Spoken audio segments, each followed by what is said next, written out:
ബോധം. അതുണ്ടാകുന്നതല്ല, ജീർണിക്കുന്നതല്ല, നശിക്കുന്നില്ല. അതാണ് നിത്യവസ്തു, സത്യം, ശാസ്ത്രീയമായ ഈശ്വരൻ. ഒരൊറ്റ ഈശ്വരനേ ഉള്ളൂ, ബോധം. എന്താ ഈ ബോധം? ഉണ്ടെന്ന് അനുഭവമുള്ള വസ്തു. ഞാനുണ്ട്, മറ്റെല്ലാം ഉണ്ട് എന്ന അനുഭവത്തോടു കൂടിയ വസ്തു. ഒരൊറ്റ വസ്തുവേ ഉള്ളൂ ഈ ജഗത്തിൽ. സൂര്യനിലായാലും ചന്ദ്രനിലായാലും ഉണ്ട് എന്നനുഭവിക്കുന്ന വസ്തു ഉണ്മ. അതാണ് സത്ത്, ഉണ്മ.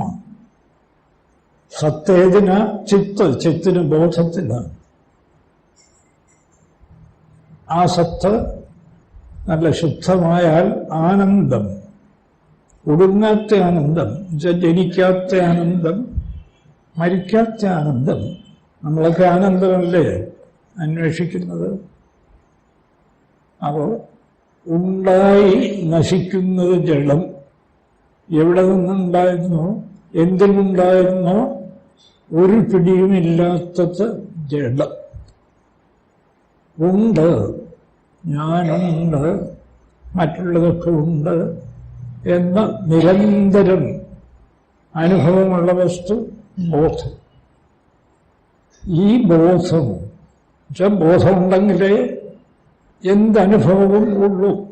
ആ ബോധം സർവത്ര നിറഞ്ഞു നിൽക്കുകയാണ്. ഇവിടെയൊക്കെ ഈ സ്പേസ്, ആകാശം എന്ന് പറയുന്നത് ആ ബോധത്തിൽ കാണുന്ന ആദ്യത്തെ കാഴ്ചയാണ്.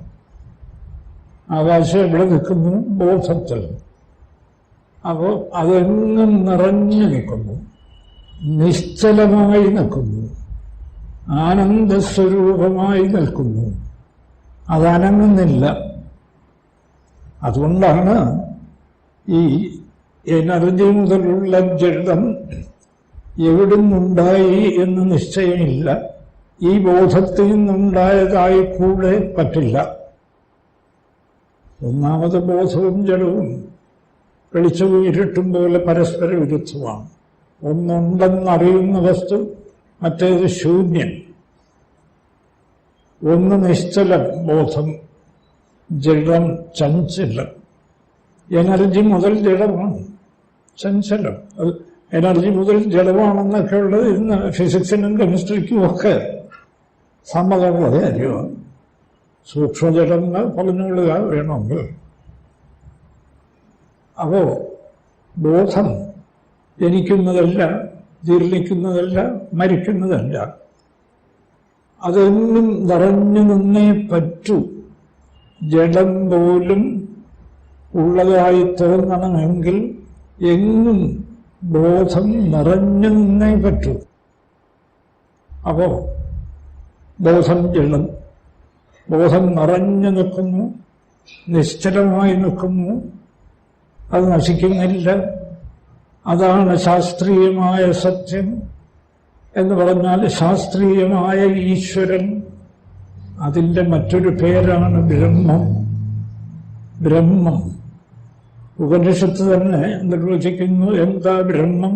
ബോധം, പ്രജ്ഞാനം ബ്രഹ്മ. പ്രജ്ഞാനമാണ് ബ്രഹ്മം. ഐതരേയ ഉപനിഷത്ത് പറയുന്നു പ്രജ്ഞാൻ നേത്രം ജഗത്. ഈ ജഗത്ത് ബോധമാകുന്ന കണ്ണോടുകൂടിയതാണ്. കാരണം ബോധമില്ലയോ പിന്നൊന്നുമില്ല, ഒന്നും.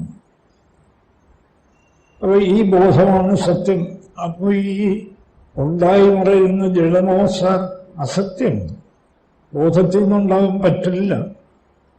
അസത്യം എന്ന് പറഞ്ഞാൽ ഉണ്ടാകാതെ ഉണ്ടെന്ന് തോന്നുന്ന ഒരു വസ്തു, അതാണ് മായ. യുക്തിയില്ലാതെ ഉണ്ടെന്ന് തോന്നുന്ന വസ്തു ഒരു യുക്തിയും ആർക്കും ഒരിക്കലും കണ്ടുപിടിക്കാൻ സാധിക്കില്ല. ഏത് ഗംഭീര ശാസ്ത്രജ്ഞനോ സൂര്യനിലോ ചന്ദ്രനിലോ പോയി നോക്കട്ടെ, പുറത്തു നിന്ന് ഇതിൻ്റെ രഹസ്യം ഒരിക്കലും കണ്ടുപിടിക്കാൻ സാധ്യമല്ല. എന്തുകൊണ്ട് സാധ്യമല്ല? ഇതുണ്ടാകുന്നില്ല. ഇത് വെറും ഒരു തോന്നൽ. ബ്രഹ്മസത്യം ജഗന്മിഥ്യ. ഇതാണ് വേദാന്ത സിദ്ധാന്തം. കരുത്തുള്ളവരാരെങ്കിലും ഉണ്ടെങ്കിൽ അത് ചോദ്യം ചെയ്യട്ടെ. ജഗന്മിഥ്യ അതെങ്ങനെ ഉള്ളത് കാണുന്നത് സർ? അത് ഭാഗവതമൊക്കെ പലയിടത്തും പറയുന്നു സ്വപ്നം കാണുന്നില്ലേ എന്ന്. സ്വപ്നം ഈ പ്രപഞ്ചത്തിൻ്റെ സൃഷ്ടിസ്ഥിതി സംഹാരങ്ങൾക്ക് വ്യക്തമായ ഒരു ദൃഷ്ടാന്തമാണ് സ്വപ്നം. ഇത് ഉറങ്ങാൻ കിടക്കും ഒരു പ്രപഞ്ചം തന്നെ ഉണ്ടാകുന്നു.